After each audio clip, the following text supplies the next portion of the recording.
Islamist propagandist associated with the wire Arfa Khanum Sherwani. In her latest tweet wrote how her timeline is full of what she calls as Sanghi propaganda for blaming Muslim for the brutal murder in Bangalore. She even claimed that such people are criminals and should be put behind bars for spreading fake news. Except what she is trying to pass off as so-called Sanghi propaganda is the oldest trick in the book, to take one case to paint the rest of the others as fake or makeup, to use the Bengaluru case to use as a yardstick that love jihad, that is, cases where Muslim men often lure Hindu women into romantic relationship under deceit and try to forcibly convert their faith to Islam or land jihad. The demographic change in the country by encroachment and coercion do not take place. These are some of the cases of love jihad that took place in the last week. Yes, just 1 week. In most of these cases, the Muslim men were accused of hiding their religious identity and getting into a relationship with Hindu women and forcing them to change their religion to Islam.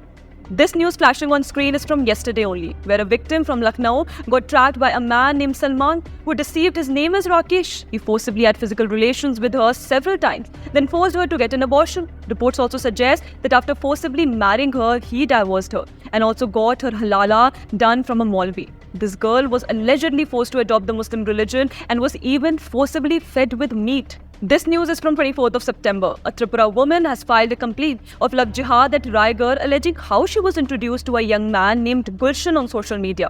He lured into marrying her, and after their son was born, the man revealed his identity to be Riyaz Ahmed. This news is of 22nd of September. A man named Fahad trapped a woman after concealing his identity and pretended to be Deepak in Agra, Uttar Pradesh. He married the girl, then forced her into prostitution. The girl was assaulted and attempts were also made to kill her. And later Fahad left her to marry another woman. Next case comes from Pune district of Bihar.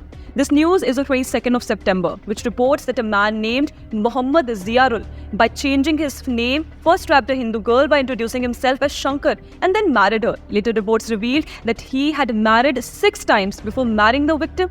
There were also attempts to convert the Hindu woman to Islam. The police has arrested the accused and even sent him to jail.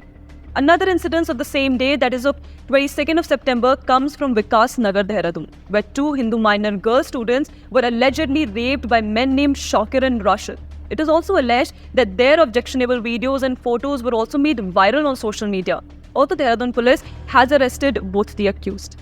Next case comes from Uttar Pradesh. A news report of 15th of September talks about a man named Muhammad Azam Zaidi, who was arrested by the UP police for concealing his identity to marry a Hindu girl. He forcibly had physical relations, but then he started harassing her after the birth of their daughter. These are just some cases. And guess what? Arfa has maintained radio silence on these, as if not talking about them will somehow make these cases disappear.